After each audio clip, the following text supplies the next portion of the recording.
Guys, welcome back to my Patreon. And in today's episode, I'm going to talk to you guys about how to approach women, okay? How, as a man, can you approach women? Now, one of the complaints women always come to me with is that men don't approach me in real life. Men just don't approach me. Men don't actually ask me on dates. And it's a real problem for a lot of girls. They're like, I want to meet somebody, but nobody's really approaching. And even online, they'll just text for hours and message for days and days, but they won't actually ask to meet up. So I'm going to talk to you a little bit about how you can approach women in the most effective way. Now, as a man, number one thing that you guys, a lot of men forget, is how important appearance is. We seem to think that it's just important for women to take care of themselves. You will see a drastic difference in how women respond to you as a man when you start working out and when you start dressing well and you get a great haircut. It's really that simple. You will see a drastic difference. I'm talking unbelievable difference. What happens is, because you hear on social media, women will say, I like dad bods, we like dad bods. They're lying to you. They like that because they might be insecure in their own body.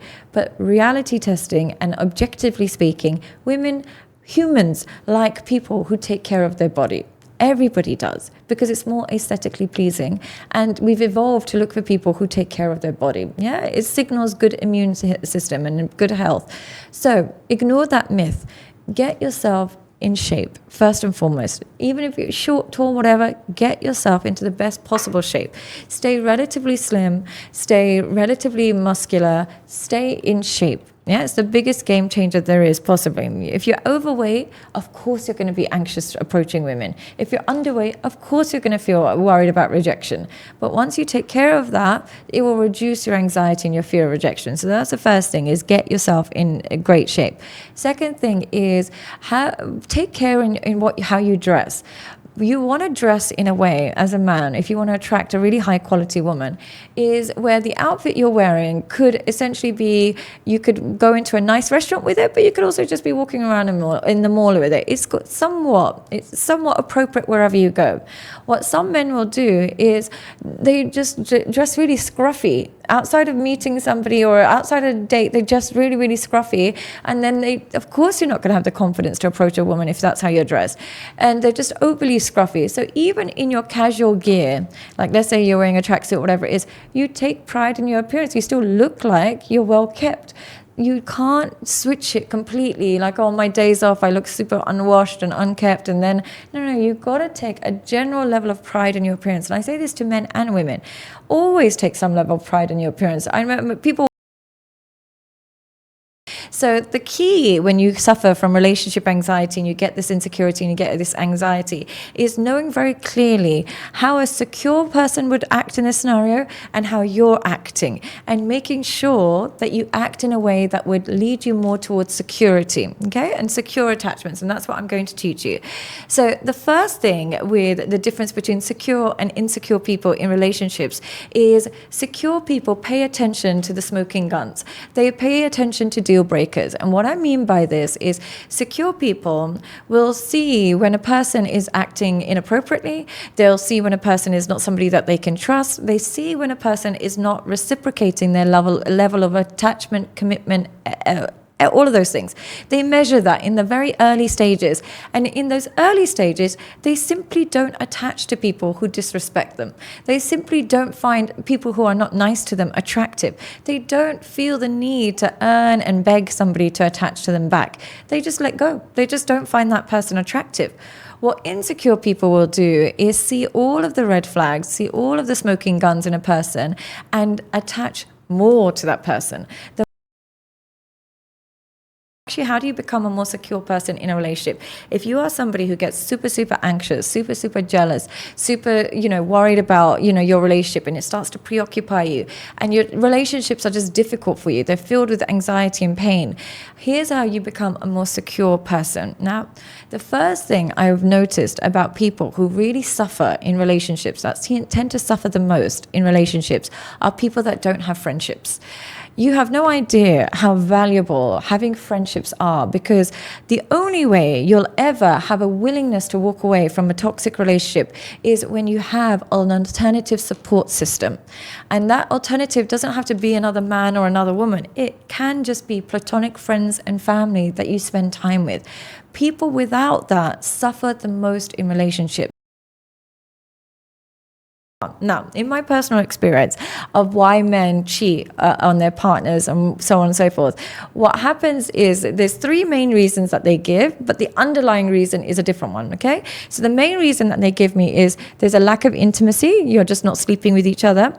There's a lack of attraction. You're not attracted to him, or he's not attracted to you. Or there is a lack of appreciation. They don't feel appreciated. Those are the three reasons men give. But the underlying reason is there's a lack of communication between partners. So what I mean by that is some men will have wives that have not slept with them in months, months, weeks, years, whatever. After kids, they sleep in separate rooms. So they say, oh, well, there's a lack of intimacy and that's why I had an affair. But I will say, why didn't you communicate this? Why did you allow this for so long? Why did you just allow you living in separate rooms because you have a child for 3 years and she wanted to sleep with a child for all that time? Why did you allow that? And they say, oh, I don't know. So it's lack of communication, really. Or they'll say, I'm not attracted to my wife anymore. She's gained a lot of weight. She doesn't take care of her appearance. She doesn't even, shave her legs anymore, blah, blah. And I'll say, did you communicate that? Oh, no, I feel bad saying it. Well, then, of course, she's not going to care. Like, that's your own fault. Then why did you not communicate that? And the appreciation, what happens is they feel like they've done a lot. They may have bent over backwards for a couple of years, or they may feel like, they really made a lot of changes. They still might not be perfect, but in their mind, they've made a lot of changes. Or they might pay a lot of the bills and really cover and, do a lot that they can to make the relationship work. And they feel like they're still getting no appreciation. They're getting no love. There's no, small things like meals, or there's no small things like little things made easy for them. That just doesn't happen. And because of that, they feel justified in their response to go off and cheating. Again, I will say to them, did you communicate this? Chances are they'll say no.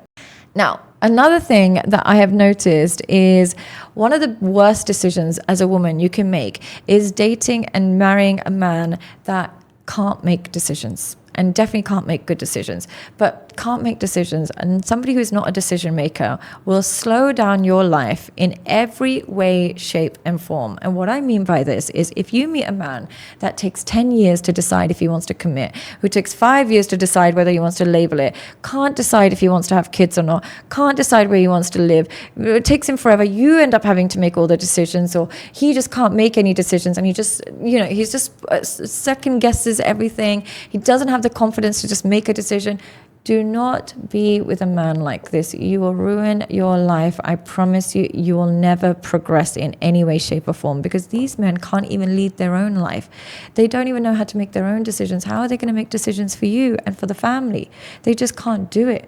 So why you want somebody who is a fast and effective decision maker is because men with self-confidence, and people, it's not just men, I think people with self-confidence, they make quick decisions because they believe that even if the decision is bad, I'm a problem solver, I'll fix it. So let's say, for example, I want to buy a house. I won't spend 10 years deciding on the house. I'll decide on this house. Okay, worst case scenario, it's not a great investment. I'll find a way, I'll refurbish it, I'll resell it, I'll find a way, I'll fix it.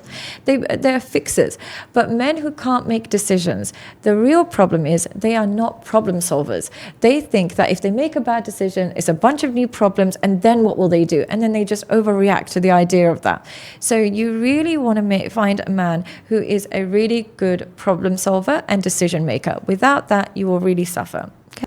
Guys, you're probably just as exhausted as I am seeing constant advice on how to get girls, how to make women submit, how to master your masculinity. I understand how overwhelming this can be, but what I have done is taken my absolute most important advice that I have learned from years of working with men and women and condensed this into a very digestible course. If you just click the link below, I will talk you through exactly what women do when they're interested, when they're not interested, how to pass their shit test, how to master your masculinity, and how to maintain your boundaries. Just click the link below to see a massive and instant improvement in your dating life.